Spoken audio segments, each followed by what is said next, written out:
Again एक बार एक पुस्तक में कहा है,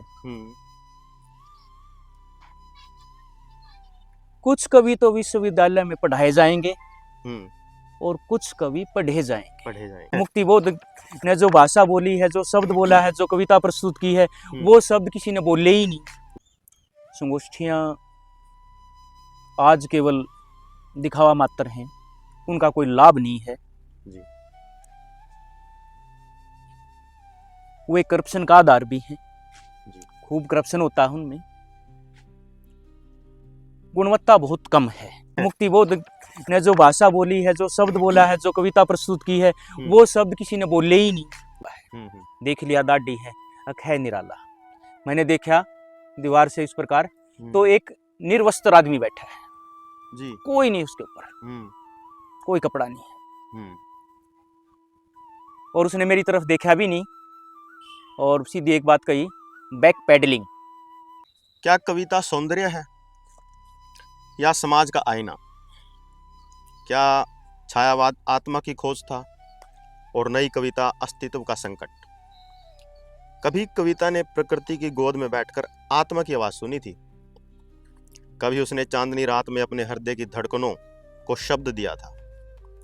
यही वह समय था जब जयशंकर प्रसाद ने शब्दों में मानो इतिहास भी गुनगुनाने लगे थे, जब महादेवी वर्मा की वेदना करुणा बनकर बहती थी।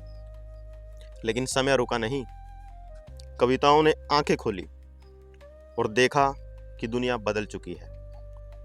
अंधेरे से जूझता हुआ मनुष्य, टूटते हुए मूल्य और भीतर उठता हुआ एक प्रश्न, मैं कौन हूं? यहां से जन्म लेती है नई कविता, जहां मुक्तिबोध अंधेरे में उतरते हैं और शब्द सिर्फ सौंदर्य नहीं, संघर्ष बन जाते हैं। नमस्कार, स्वागत है आपका आज की बातचीत में। आज के हमारे मेहमान हैं doctor Sunil Dutt, associate professor Pandit Chiranji Lal Sharma राजकीय महाविद्यालय करनाल में पढ़ाते हैं। सर नमस्कार। सर नमस्कार। स्वागत है आज का आपकी बातचीत में। धन्यवाद। काफ़ी बहुत समय से गुजारिश थी आपसे मिलने की, तो आज हम एक पॉडकास्ट के जरिए मिल रहे हैं और एक कुछ ऐसा ही जैसे विश्वविद्यालयों में जो सिलेबस है, सिलेबस को लेकर कुछ बातें चलती है कि भाई जो कविताओं का जो पोर्शन है हमारा, जो नई कविता है, आधुनिक दौर की जो कविताएं हैं, उनको लेकर जो विद्यार्थी थे कुछ ऐसे क्वेश्चन थे। तो मैंने कहा भाई ठीक है, आप क्वेश्चन तैयार कीजिए, हमारे पास सर हैं, हम बातचीत करेंगे सर से। तो उन्हीं को लेके हमारे कुछ क्वेश्चन आज आपसे, और हमें उम्मीद है कि हम मिलकर या आप बच्चों को संतुष्ट कर पाओगे। जी जरूर, कोशिश है, जो जी कोशिश होगी वो अच्छी होगी। बिल्कुल सर। सर जैसे कविताओं में चीजें चलती है जो आधुनिक दौर की, मैं एक बार आपकी बात रोकना चाहूँगा। बिल्कुल सर, रोकना चाहूँगा। कोई बात नहीं। आपने जो शब्द कहा ना, विश्वविद्यालय में जो कविताएं पढ़ाई जा रही, हमारे जो पाठ्यक्रम में सम्मिलित हैं जी, अगेन एक बार एक पुस्तक में कहा है, कुछ कवि तो विश्वविद्यालय में पढ़ाए जाएंगे और कुछ कवि पढ़े जाएंगे। बिल्कुल सर। तो पाठ्यक्रम के जो कवि हैं, विश्वविद्यालय के पाठ्यक्रम के जो कवि हैं जी, इसके ऊपर तो अपना एक पूरी बहस हो सकती है। बिल्कुल सर। किस प्रकार, क्या मुक्तिबोध की बात चली थी, क्या पॉलिटिक्स है मेरे भाई, उन्होंने तो कोई दूसरा शब्द की प्रयोग किया था, वो भी यही पूछ रखे थे, तो वो एक अलग बात है। तो जैसे हम बात करते हैं सर, जैसे छायावाद है, कविताओं में जैसे वाद चला, एक वाद की परंपरा चली है, छायावाद, उत्तर छायावाद, प्रयोगवाद, प्रगतिवाद, प्रयोगवाद, नई कविता, ये काफ़ी आंदोलन चले। लेकिन हम शुरुआत करते हैं छायावाद से। तो उससे भी पहले मेरा एक छोटा सा क्वेश्चन है कि जो कविता है या जिसको हम काव्य बोलते हैं, कविता का क्या दायित्व है समाज में, या पाठकों में, या फिर स्कूलों में, या विद्यालय में, महाविद्यालय में, क्या दायित्व है कविता का? देखो विनोद भाई जी, अगर कविता के दायित्व की बात की जाए जी, समाज के तौर पर, तो अगर हम भक्ति काल से देखें, कबीर है जी। बेशक उन्होंने जो अपनी वाणियां हैं, कुछ आलोचकों का मत है कि उन्होंने तो वाणियां दी हैं, कविता तो हमने बना दिया उसको। बिल्कुल सर। पर एक परंपरा रही है, जो उनकी वाणियां थी, जो उनके विचार थे, काव्य में प्रस्तुति। एक तारे के ऊपर अगर देखा तो एक तारे के ऊपर या किसी डफली के ऊपर गाया करते, और गायन शैली जनमानस को ज्यादा प्रभावित करती है। और हम वहां से देख सकते हैं एक समाज चेता भक्त काव्य के माध्यम से, अपने वाणियों के माध्यम से जी। किस प्रकार समाज को जागृत करता है। जागृत करता और एक अच्छा कवि है। समाज को एक विचार दे सकता है। पढ़ने वाला या श्रोता उस विचार को और कुंद करके अपने आप को भी बदल सकता है और समाज में भी वह चेतना जागृत कर सकता है। दूसरी बात रही विश्वविद्यालय की। विश्वविद्यालय समाज का एक अंग है विश्वविद्यालय। बिल्कुल सर। समाज सागर है तो विश्वविद्यालय का समाज भी एक उठने वाली उसमें लहर है। बिल्कुल। वहां पर उस काव्य के दायित्व अलग अलग हैं। जब हम पाठ्यक्रम को पढ़ेंगे तो उसके उद्देश्य क्या हैं? भाषा के तौर के ऊपर भी मजबूत करना है विद्यार्थी,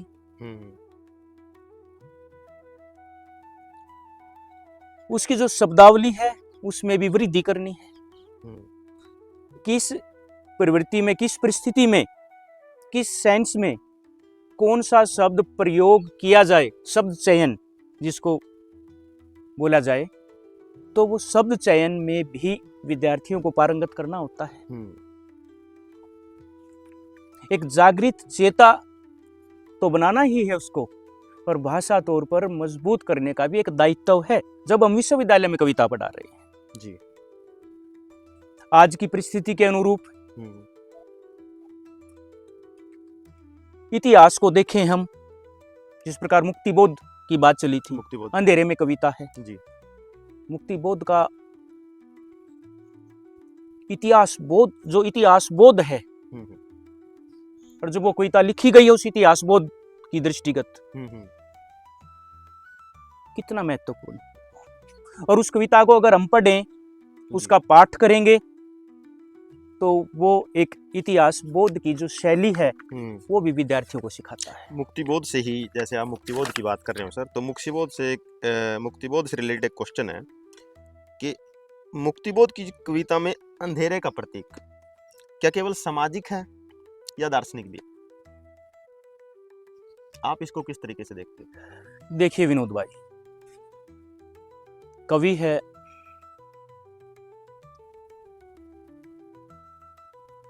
दर्शन से अछूता तो वह रह नहीं सकता।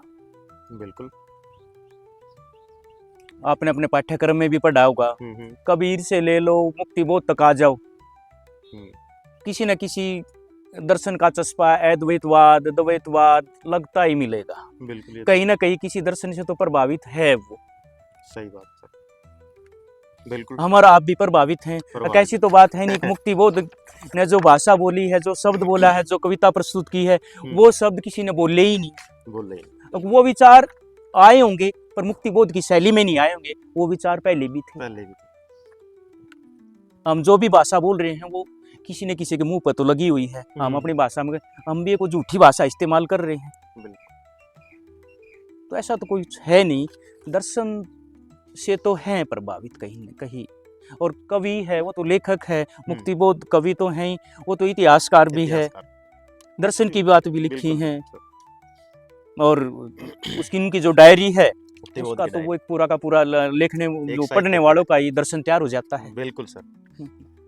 एक सर, जैसे छायावाद को लेकर बातचीत चलती है कि भाई छायावाद को कई नाम दिए गए, छायावाद, रहस्यवाद, स्वच्छंदतावाद, रोमांटिसिज्म। आप किस नाम से इसको संबोधित करना चाहोगे छायावाद? देखिए विनोद भाई, जितने भी आलोचक हैं छायावाद के, वैसे उसका नाम छायावाद है। मुकुटधर पांडे ने दे दिया, उसके बाद कोई सुशील कुमार कवि है, सुशील कुमार कवि जी। उसके बाद फिर पाश्चात्य प्रभाव डाल दिया गया, बिल्कुल। कोई क्रोचे का डाल रहा हाँ, है, शुक्ल जी कोई बोलते हैं। किसी का है। हम्म। शुक्ल ने क्रोचे का डाला, हम्म। क्रोचे के बारे में 4 बात कही, हम्म। उसके विरोध में 10 कवि भी खड़े हो गए। जी। यहाँ तक नहीं चेक किया गया अभी क्रोचे का जहाँ से उठाया वहाँ कितना प्रभाव है। वहाँ कितना प्रभाव। सही बात। ठीक है भाई, यहाँ जरूर डाल दिया गया, वहाँ स्वच्छंदतावाद से डाल दिया गया। स्वच्छंदतावाद की बात करें तो वो 4-5 कवि रह गए, उसमें अपने जो 4 स्तंभ बताए जा रहे हैं छायावाद के, वो फिट नहीं बैठ रहे। नवीन और ये 4-5 कवि आ जाएंगे। रोमांटिसिज्म, तो जो नाम बताए गए हैं ना, वो उन कवियों की, उस युग के जो कवि हैं उनकी थोड़ी बहुत एक चीज विशेषता के ऊपर लिखे गए हैं। पूरे जो उस समय के जो काल की कविता है उसको वो परिभाषित नहीं कर पा रहे हैं, ये मेरा मानना है। ठीक है, तो उसके बाद चलते जैसे प्रगतिवाद की बात आ जाती है सर, क्योंकि बात आपको पता है पैरेलल चलते हैं, एक टाइम पीरियड के बाद एक टाइम पीरियड, जैसे ही चीजें समाप्त हुई छायावाद की, प्रगतिवाद आरंभ हुआ। बोला जाता है कि नामवर सिंह जी अपनी आधुनिक साहित्य की एक प्रवृत्ति है, किताब में जिक्र करते हैं कि प्रगतिवाद का विरोध करते हुए कुछ लेखक या कुछ आलोचक यह सर्वथा आरोप लगाते हैं कि ये ना अभारतीय है, अभारतीय, मतलब जो दर्शन है बाहर का दर्शन, जैसे मार्क्स हो गया, कार्ल मार्क्स से जुड़ी हुई चीजें हैं सारी इसमें प्रगतिवाद में, और लगभग बाहर का ही इसको मानते हैं। क्या इसमें भारतीय दर्शन की कुछ झलक है? आप इसमें कितना उस चीज को जोड़ सकते हो या फिर इससे सहमत हो या नहीं? देखिए विनोद भाई,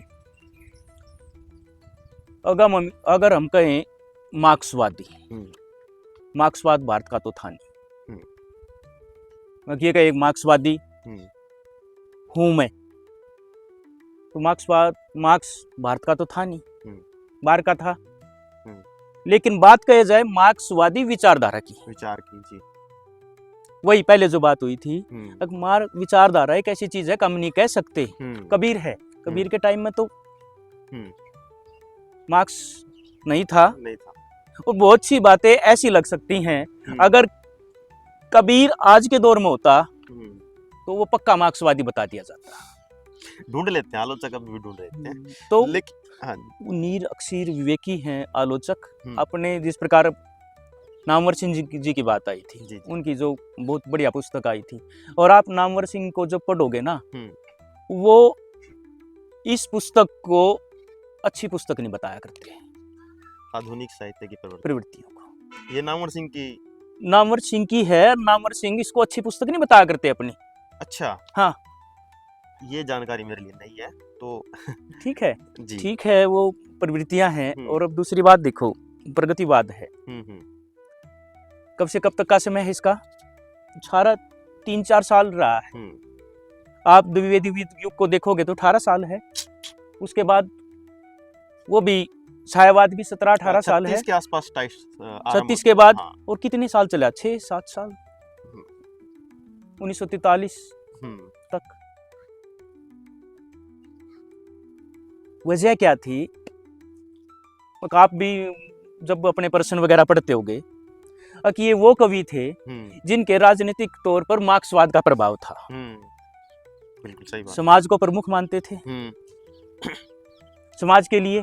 और इसके तुरंत बाद जो नई कविता आई है, प्रयोगवाद कह लो उसको, उसमें व्यक्ति प्रमुख है, समाज नहीं।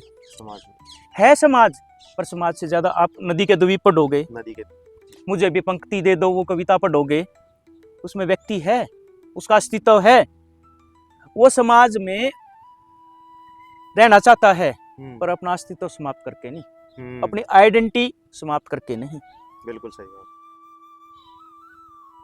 इन्होंने समाज को प्रमुखता दे दी, भाषा को, भाषा सौंदर्य को नहीं माना।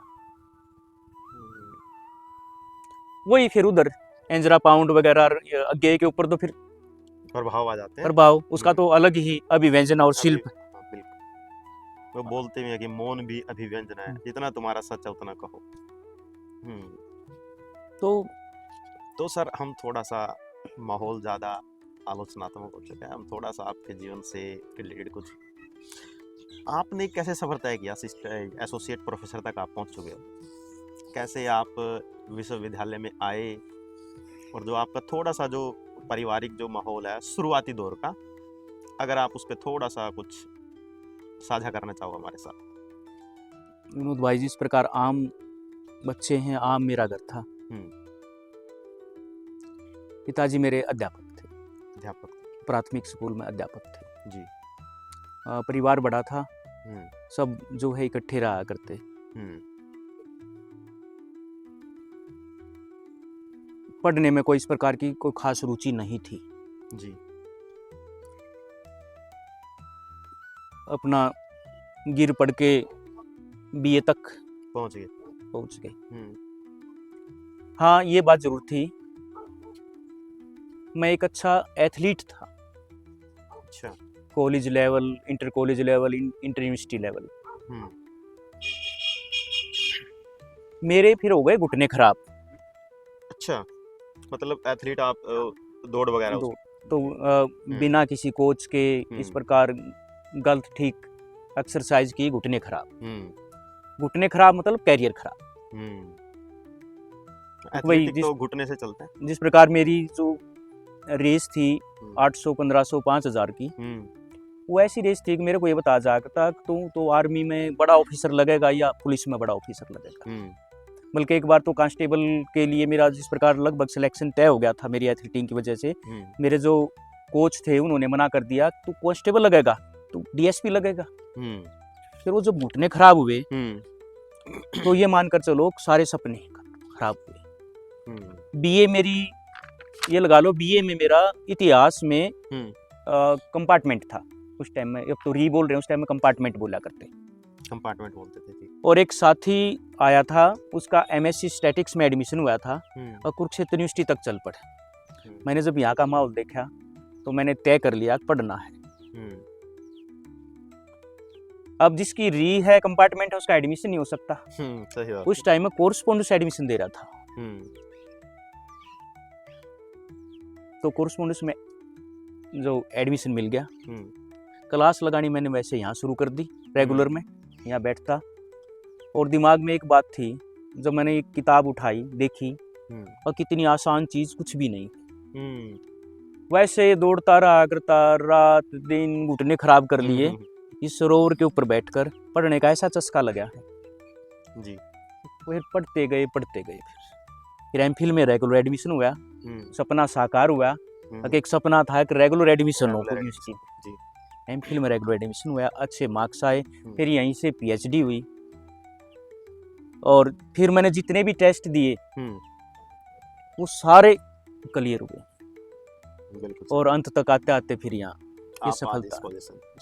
तो सर, ये जो आपका संघर्ष है, और जितना भी आपने जो संघर्ष किया, लगभग आप बिल्कुल ही मध्यम वर्गीय परिवार से आए हो, तो एक इस संघर्ष के बीच में एक दौर आता है कहीं ना कहीं, एक प्रेम का दौर, और हम साहित्य से जुड़े हुए व्यक्ति हैं, तो वो कुछ दौर था आपकी लाइफ में? देखिए, तो ऐसा प्रश्न है विनोद, एक ऐसा कौन है जिसकी लाइफ में ना आता होगा जी।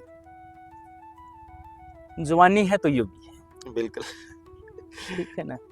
तो अब तो इस अवस्था में है, इस बात पे ज्यादा ना कहा जाए, कम ही ज्यादा समझा जाए। तो मतलब आप भी उस दौर से गुजरे हो जिस दौर से आज का जो युवा है वो गुजर रहा है, मतलब ये सभी की लाइफ में होता है, इसमें कोई शक नहीं है, सब में। बिल्कुल सर। सर, जो आज का जो दौर है, हम साहित्यिक जो दौर देख रहे हैं, आजकल संगोष्ठियां लगभग जो मुद्दे की बात है उससे कहीं ना कहीं भटकती जा रही हैं, मुद्दे समाप्त हो चुके हैं। भाई, संगोष्ठियों में जैसे एक बातचीत होती थी, जो समस्या है, विमर्श है, उन बातचीत को खत्म करके आप एक अलग दिशा में ले जा रहे हो, तो आप इस चीज से कितना सहमत? आपकी बात से मैं पूर्णतया सहमत हूँ। संगोष्ठियाँ आज केवल दिखावा मात्र हैं, उनका कोई लाभ नहीं है जी। वो एक करप्शन का आधार भी है, खूब करप्शन होता है उनमें, गुणवत्ता बहुत कम है। ये मैं नहीं कहता कि सभी खराब हैं, मैं ये कहता हूँ 80% जो है बेफिजूल है। बेफिजूल जी। मैंने यही अपने डिपार्टमेंट में 2003 या 4 में, पूरा याद नहीं है पक्का जी, यहाँ आसपास एक संगोष्ठी देखी है। हम्म, उसके बाद मौका मिला है कुछ देखने का, देश हरियाणा का जो साहित्य उत्सव होता था, जी, सुभाष सर जो करवाते थे वहाँ पर मैंने नहीं और फिर भी इस प्रकार की कोई संगोष्ठी देखी। और जो यहाँ पर वो संगोष्ठी हुई थी उस समय में मंगल सर, डॉक्टर लालचंद गुप्त मंगल, गुप्त मंगल जी, वो अधिष्ठाता थे जी, जब उस संगोष्ठी में विष्णु प्रभाकर, वरिष्ठ विष्णु साहित्यकार, प्रभाकर स्वदेश दीपक, स्वदेश दीपक जी, आधुनिक निराला जिनको भी मान लिया जाए, हम्म, नैमिष राय, मोहनदास नेमिश्रा, मोहनदास नैमिष नेमिश्रा जी, राय, और भी बहुत लोग थे जो इनको मैं अच्छी तरह जानता था। वो संगोष्ठी में ही यहाँ वो संगोष्ठी में आए हम्म, और मैथिलीशरण भारद्वाज, जी, मैथिलीशरण भारद्वाज, रमेश कुंतल मेघ, ये भी नई जानकारी है मेरे लिए। ये आए थे। और इतना बढ़िया वो था, पूरा विमर्श था। जिस प्रकार याद है स्वदेश दीपक श्रोताओं के उसमें बैठे थे, वो अलग वो था, और जो मंच के ऊपर बैठे थे उनके ऊपर शॉल वगैरह दे दी गई, जिस प्रकार आज भी औपचारिकता है। मैथिलीशरण भारद्वाज विदेश से घूम कर आए थे जी, वो अपनी विदेश की वो उस प्रकार की सौंदर्य शास्त्र की उस प्रकार की बात करते रहे। फिर अपने रमेश कुंतल मेघ भी ज्यादा उसी की बात करते रहे। अपने स्वदेश दीपक सर से रुका नहीं गया, वो मंच पर आए। अब मैं इतनी देर से बैठा हूँ, हिंदी साहित्य की बात चल रही है और हिंदी भारतीय है, अब तक भारतीय हिंदी साहित्य की कोई बात नहीं आई। फिर वो देखा स्वदेश दीपक, फिर वो जल्दी से उसको भी दिया गया और वो पता लगा और वो तो वो देखा। आज भी मैं उनका जो फोटो देख रहा हूँ, देखो एक हर आदमी में एक हीरोइज्म है। मैंने उस समय में 2002 में मैं एमफिल में ही के स्टूडेंट थे, मैं उससे बहुत प्रभावित। तो ये हिंदी की जो मतलब एक आपने बहुत ही शानदार बात बताई कि 2004 के आसपास अगर ऐसा माहौल था, लेकिन आज जो हम कुरुक्षेत्र विश्वविद्यालय की जो हालात हैं वो उस लेवल के नहीं है, बहुत ही मतलब डगमगा चुके हैं। चलो, लेकिन खैर आने वाली जो पीढ़ी है वो कोशिश करेगी, सुधारेगी। तो एक सर जैसे प्रयोगवाद चला हमारे इसमें, प्रयोगवाद और अज्ञेय है, अज्ञेय से रिलेटेड मेरे पास क्वेश्चन है आपके पास। इसमें एक बात कही जाती है कि प्रयोगवादी केवल शिल्पगत प्रयोग की प्रवृत्ति नहीं है, तो फिर उनके मूल में कौन सी जीवन दृष्टि है?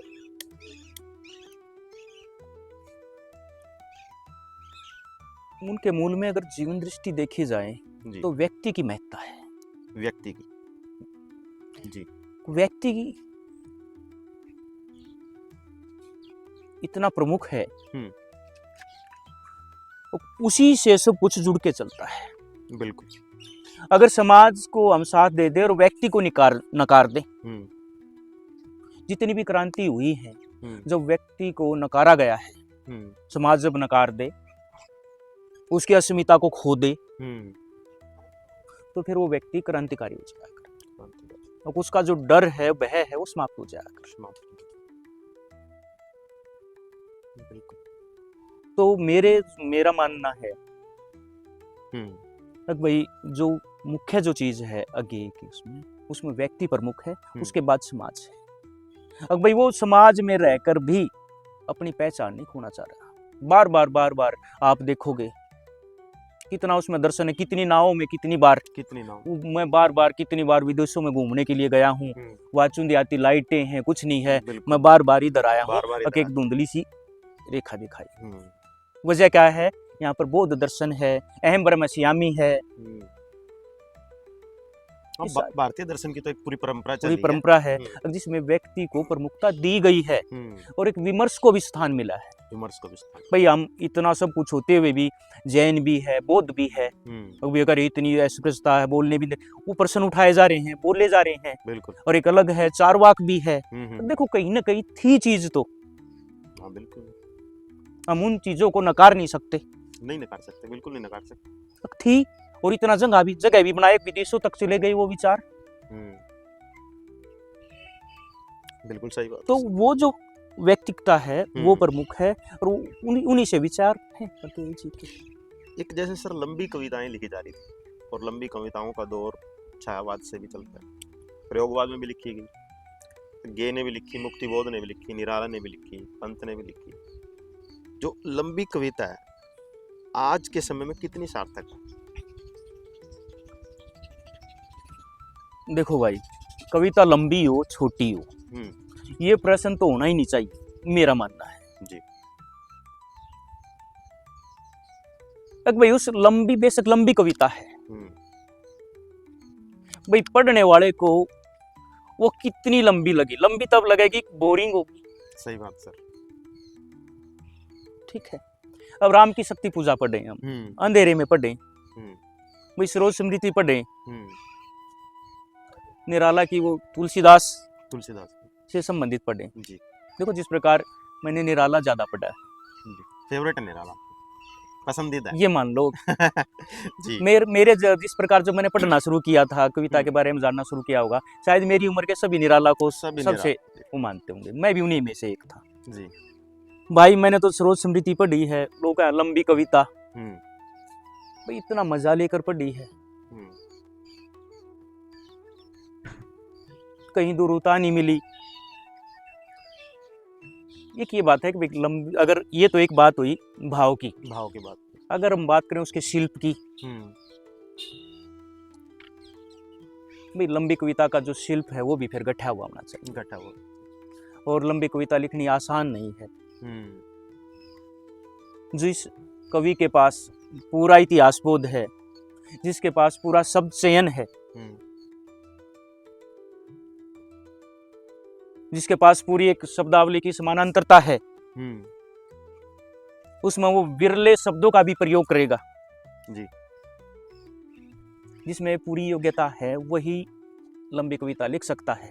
और आज भी अगर कोई इसी प्रकार से शब्द प्रयोग, इस प्रकार की भाव है, लिखो, आज भी उतनी जरूरी है लंबी कविता जितनी निराला के टाइम में जरूरी थी, जितनी मुक्तिबोध के टाइम में जरूरी थी। बिल्कुल सही बात। तो जैसे आज का जो हमारे जो समकालीन जो स्टूडेंट हैं, आज जेन जी जनरेशन जिसको बोल देते हैं, वो रील का जैसे टाइम आजकल, तो उनमें ना जो एक जो पेशेंस है, जो धैर्य है, उसकी सीमाओं को देखते हुए ये क्वेश्चन बना था, और आपने बहुत अच्छा जवाब दिया सर इसका। एक सर क्वेश्चन है कि जैसे नई कविता भारतीय दर्शन से कटकर पश्चिमी अस्तित्ववाद की ओर चली जाती है। जो नई कविता का जो दर्शन है, तो भारतीय दर्शन से कटकर पश्चिमी अस्तित्ववाद की ओर, आप कितना सहमत हो इस बात से? कुछ कवि हैं जिन्होंने पाश्चात्य दर्शन का उनके ऊपर पूरा प्रभाव है। कुछ तो मैंने ऐसे भी जिस प्रकार पंक्तियां मिली हैं,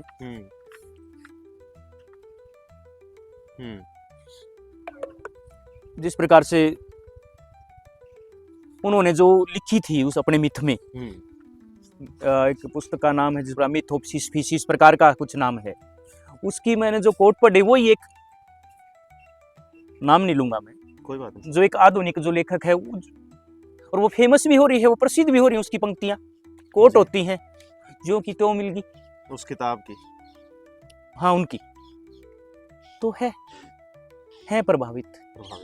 हाँ, और आज तो, और बीच में रोक रहा हूँ आपको, जी। आज तो जितने भी ये नए वगैरह जो लेखक बन रहे, कवि बन रहे हैं, वो अपने आप को मंच के ऊपर खड़े होकर, अधिकतर जो नए जो आ रहे हैं, अब 5 से 10 किताब पढ़ ली और फिर वो हैं, वो नाम ही ज्यादातर उन लोगों का लेना चाह रहे हैं, पाश्चात्य वालों का।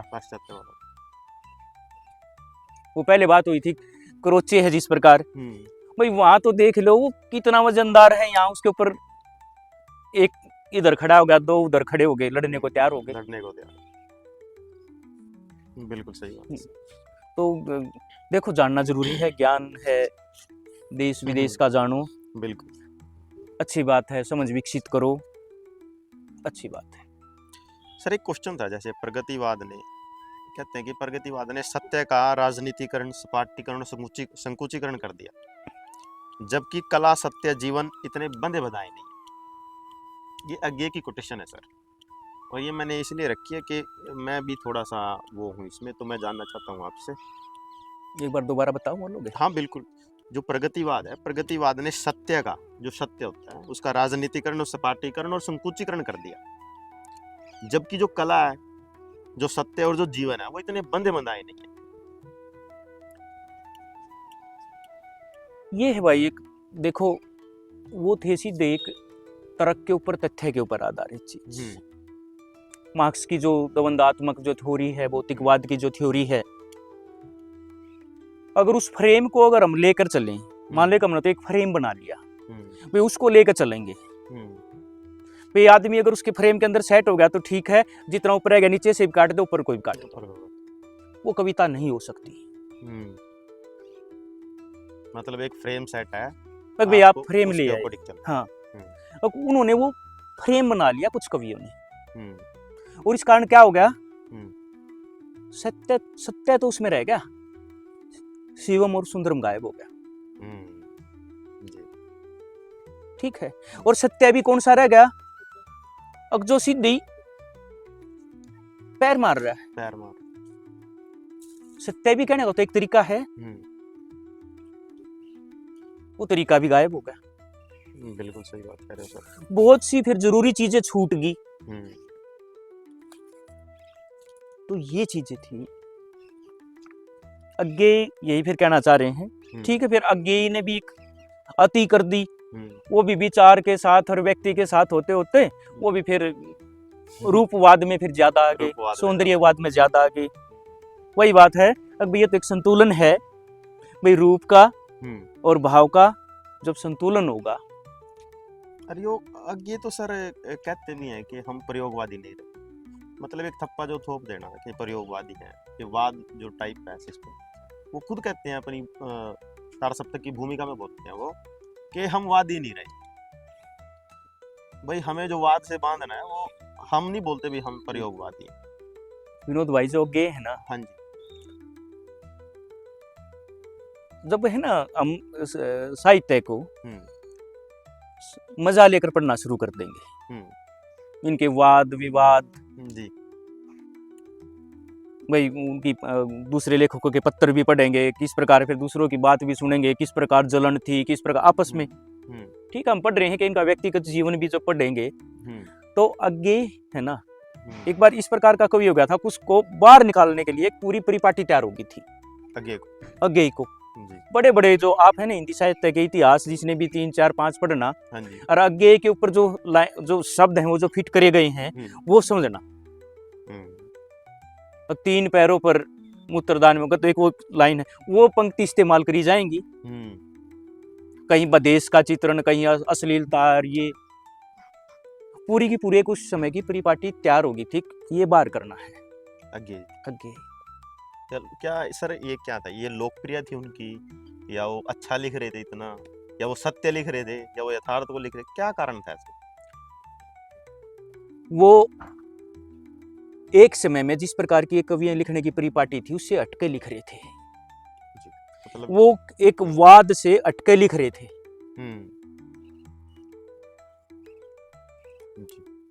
ठीक है, आगे का जो निबंध आया था एक निराला के ऊपर, आगे खुद लिख रहे हैं, अभी नया नया में आया था, मैंने सोची कुछ थोड़ा सा प्रसिद्धि का क्या किया जाए, फटाफट आगे के ऊपर एक निकाला, आलोचना करती, फिर बाद में महसूस हुआ, वो निबंध हटाया, यार तेरी इतनी वो नहीं थी, कद नहीं हुआ था, तू उसके ऊपर लिखेगा, और वो बता रहे, फिर मुझे पता लगा भाई निराला जी उस एक मकान में रुके हुए हैं। बड़ी इच्छा हुई कि भी देखूं जाकर जी। और साइकिल लिया मैंने वहां से, शायद वो बता रहे हो दूधनाथ सिंह के घर में रुके हुए हैं। दूधनाथ सिंह जी। और मैं देखा जिस प्रकार दीवार थी और आदमी देख सकता था, देखा एक बड़ा आदमी है, इस प्रकार उसकी गर्दन दिखाई दे रही है, बैठा हुआ है। देख लिया दाढ़ी है, अख है निराला।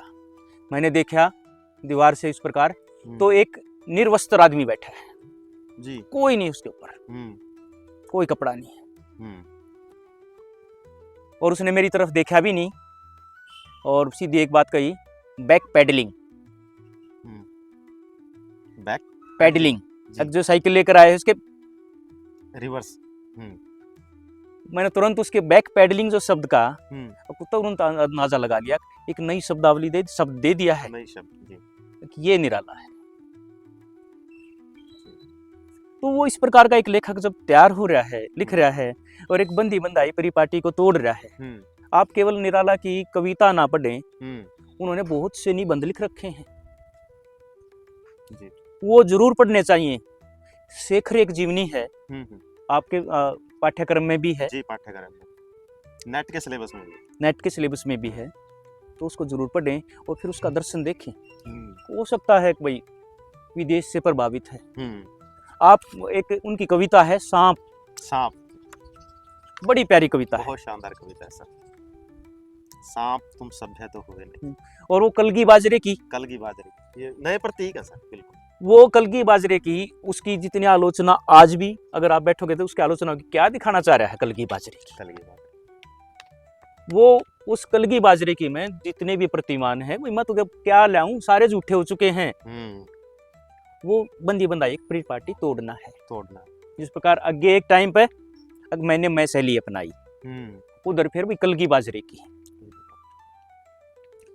तो ये बात थी, मेरा मानना तो है इसी तरीके से सर, जैसे आपने कहा, सॉरी मैं आपको डिस्टर्ब कर रहा बीच, जैसे आपने अज्ञे का नाम लिया, भाई अज्ञे जो है कि उन्होंने नए प्रतीक अपनाए, ऐसे ही जब मुक्तिबोध ने अंधेरे में कविता लिखी, तो जो चांद जो एक सुंदरता का प्रतीक माना जाता था, अज्ञे ने भी इस प्रतीक को तोड़ा है। भाई चांद का मुंह टेढ़ा है, जैसे उनका संग्रह का जो नाम, जो सुंदरता का जो प्रतीक है, लोग क्या देते हैं। अगर हम मुक्तिबोध की और अज्ञे की तुलना करें ना, अज्ञे अलग प्रकार का लेखक है जी, मुक्तिबोध अलग प्रकार का लेखक है। अज्ञे और मुक्तिबोध की विचारधारा में बहुत ज्यादा अंतर है। मुक्तिबोध तो उस समय में कम्युनिस्ट शब्द ज्यादा था और कम्युनिस्ट की जो उन्होंने सदस्यता ग्रहण कर रखी थी, और जब ये बात आई कम्युनिस्टों को ढूंढा जा रहा है, उनको भी डर लगा है। बिल्कुल। जिस प्रकार उनकी एक पुस्तक है, पुस्तक का नाम याद नहीं है, उनके एक साथियों के संस्मरण है, वो बहुत डरा हुआ है, मुझे पुलिस पकड़ ले जाएगी, ये कर लेगी, वो जो उनके संस्मरण है उनके ऊपर, संस्मरण है जो मतलब मुक्तिबोध के विषय में भी डर रहे हैं, पुलिस पकड़ के ले जाएगी, उनको एक भय बैठ गया है, इस प्रकार की उन्होंने बातें लिख रखी है। आज का जो समकालीन जो चीजें हैं सर, जो हमारे देश की जो हालात है इस समय, एक जो आज का जो युवा है या लेखक है, कहानीकार है, किस संदर्भ को देखते हुए समाज की जो परिस्थितियां उनके अकॉर्डिंग क्या समाज की उस वास्तविक यथार्थ को लिख पा रहा है?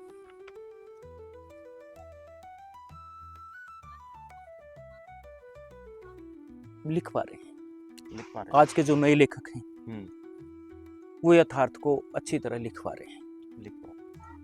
लेकिन एक सत्ता के उससे जो एक भय है लोगों में, जो मैंने महसूस किया है, भाई वो अपनी बात को, आप ये लगा लो कि या तो किसी चीज अवार्ड का, पुरस्कारों का जो लालच है, या वो तो या वो नहीं लिखने दे रहा, या लिख नहीं पा रहे हैं, कुछ लिख नहीं पा रहे हैं तो हमारे सामने नहीं आ पा रहा है।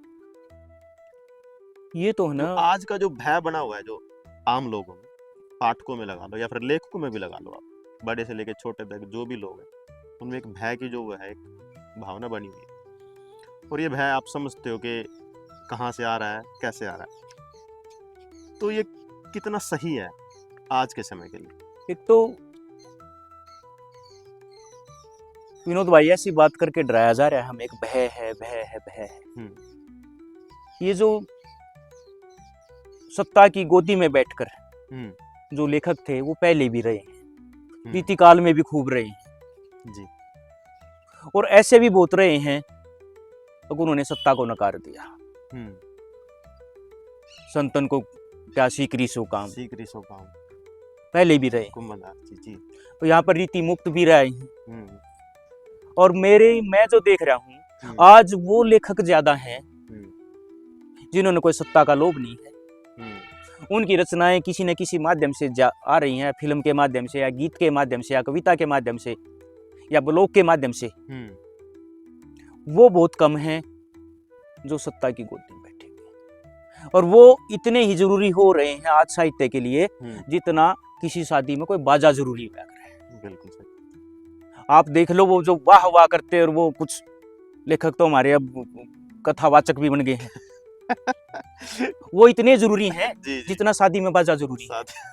सही बात है, ठीक है ना। और मेरा तो मानना ये है कतई घबराने की जरूरत नहीं है। वो लेखक ज्यादा हैं अब भाई वो सत्ता के साथ नहीं खड़े हैं। सत्ता अगर कोई गलत निर्णय है, गलत कदम है, उसकी कोई गलत नीति है, वो अपनी अभिव्यक्ति उसके सामने खड़े होकर आज भी दे रहे हैं, पहले भी देते रहे। ये तो एक भ्रम फैलाया जा रहा है उन्हीं लोगों के द्वारा जो गिने चुने लोग हैं। अब ये है, ठीक बात है, बहुत से लोग जेल में भी हैं, वो जेल में बैठे भी लिख रहे हैं, कहाँ लिख रहे हैं। सही बात, हमेशा से होता आया है। और जेल में लिखने की तो हमारे साहित्य में परंपरा चली है शुरू से ही। तो सोशल मीडिया का क्या योगदान है सर आज को साहित्य का विस्तार करने में? बहुत ही योगदान है, बहुत ज्यादा योगदान। देखो तकनीकी बदली है तो हमें भी बदलना पड़ेगा। बिल्कुल। जो वो हमें अभिव्यक्ति का माध्यम दे रही है वो लेना पड़ेगा। अब मैं चिपका रहा हूँ उन्हें किताब किताब किताब, वो तो फिर पुरानी बात का चिपकना हो गया। बिल्कुल। नई पीढ़ी तो फिर मेरे को छोड़ जाएगी, फिर मेरा और उसका द्वंद्व बनेगा। मजा तो तभी है ना जब हम साथ साथ चले। अगर भाई थोड़ा ये लगे थोड़ा सा इसको ठीक कर लो, अगर मेरी बात ठीक लगेगी तो आप जरूर ठीक करोगे। ये अपनी समझ विकसित करने का है। और आज की जो तकनीक है पूरी सहायक है। तो कितनी टाइप सीखनी पड़ा करती, आज बोलो मजे की बात है, तुरंत वो टाइप है वो शब्द। आजकल तो ये सोशल मीडिया पे कविता आपका शब्द भी सुधार दे है, आपके शब्द भी दे दे, ये प्रयोग कर दो। फिर इतना जरूर रखो ध्यान, अपनी प्रतिभा जरूर प्रयोग करो। सब कुछ नेक दे दिया आदेश अख्तियार कर दे भाई, वो गलत है। भाषा के तौर पर कतई गलत है। अभी तक नहीं समझ विकसित हुई है उसकी। अनुवाद भी आपने देखे होंगे, मशीनी अनुवाद, नहीं वो चीज हम पकड़ पाते जो होता है। तो अपना विवेक भी लेना जरूरी है, केवल उसी पर आधारित होना आवश्यक नहीं। ये ना हो भाई अपने दिमाग से खाली हो जाए, बस उसी पर विश्वास करने लग जाए। ये जरूरी है, बचना जरूरी है। देखो वैसे तकनीक का सहारा जरूर लेना चाहिए। एक सर जैसे भाषा का जो सौंदर्य बोध है वो कविता के लिए कितना जरूरी है?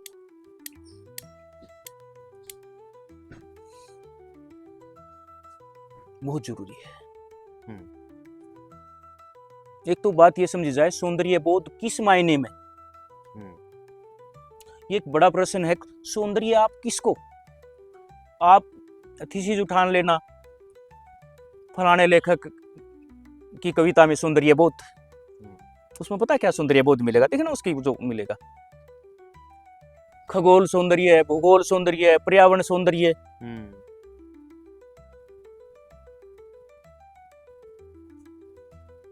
अपना फिर ये सितारे दिखा दिए, ये कर दिया, बादल दिखा दिए सारे खगोल के आगे, फिर नीचे पेड़ पौधे भूगोल दिखा दिए, पर्वत पहाड़ नदी घाटी दिखा दी, पर्यावरण दिखा दिया, है सौंदर्य। लेकिन एक लेखक है, वो सौंदर्य क्या है? वो शब्द जो आपको प्रभावित कर दें, आपको रस लीन कर दे, सौंदर्य वही तो है। वह ऐसे शब्दों का प्रयोग जो आपको रसलीन कर दे। उन शब्दों के माध्यम से तो सौंदर्य प्रकट हुआ है। और वो सौंदर्य दिखाने का तरीका लेखक का विभिन्न हो सकता है। तभी तो वो अपने वाल्मीकि जी की पुस्तक थी दलित साहित्य का सौंदर्य शास्त्र, ओम प्रकाश वाल्मीकि जी की दलित साहित्य का सौंदर्य शास्त्र। अब भाई जो एक पुरानी परिपाटी जो सौंदर्य की जो चल रही है, सौंदर्य शास्त्र की जो चली हुई है, भाई वो दलित जो साहित्य है उसकी परिप्रेक्ष्य में बदलना पड़ेगा। उसके घर तो बेचारे के ऊपर घोड़ा कभी बना नहीं, वो तो कभी तलवार लेकर फोटो खिंचवाया नहीं। उसके घर तो भाई उसके जो पालतू पशु हैं, मुर्गे हैं, सुअर हैं, भाई तालाब है, उसने तो वो उसके तालाब के अंदर जो तालाब वाले जो फूल हैं उनको, उसके लिए तो वो सौंदर्य है। वो सौंदर्य है जी। उसकी तो कभी बाड़ी में नहीं कमल खिला है, नहीं गुलाब खिला है। वह तोड़ती पत्थर निराला ने जो सौंदर्य दिखाया है, अकबर डुल का जो पसीना है उसके माथे के ऊपर, गुरु थोड़ा हाथ में है, बंधा हुआ उसका यौवन है, वो सौंदर्य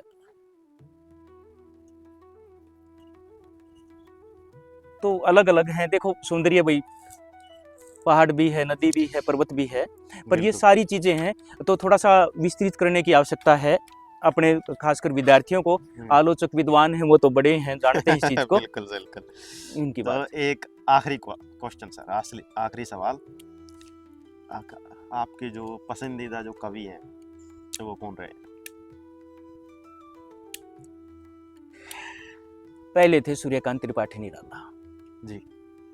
अगर मैंने कोई हिंदी में कोई चीज पढ़ी है जिसने मेरे को ये बताया है तू MA हिंदी कर, थोड़ी सी रोज स्मृति आया करती 8वीं या 7वीं में हमारा कुछ लाइनें। और हमारे हिंदी के जो अध्यापक महावीर मलिक जी थे, वो एक उनकी शैली थी गायन शैली, गाकर सुनाया करते और ये बताया करते ये उनकी पुत्री थी, भाई उनके मृत्यु के ऊपर गाया गया था। तो निराला से मैं परिचित होया। MA हिंदी का जो मैंने निर्णय लिया केवल निराला के कारण लिया, फिर मैंने निराला को ही पढ़ा है। तो निराला लगा, हालांकि निराला महासागर है, कई लोग का आग्रह उसको तो तू हीरो बनाने के ऊपर तुल रहा है, ठीक है। उसके बाद फिर मुक्तिबोध पढ़ा, जैसा इतनी समझ नहीं विकसित थी, जैसा टूटा फूटा आज भी समझने की कोशिश कर रहा हूँ। मुक्तिबोध बड़ा कवि। और आज के जो एक अपनी आदिवासी जनसीता करकटा मुझे बहुत बढ़िया लगती है। राजेश जोशी भी मुझे बड़े अच्छे लगते हैं। चलो बहुत अच्छा लगा सर आपसे मिलकर, और जाहिर है कि हमारे जो दर्शक है उनको अच्छा लगेगा और वो समझ पाएंगे भाई कविता की क्या परिपाटी थी और क्या परिपाटी रही है। तो धन्यवाद आपका पहुंचने पर। बहुत बहुत धन्यवाद। Thank you sir. आपसे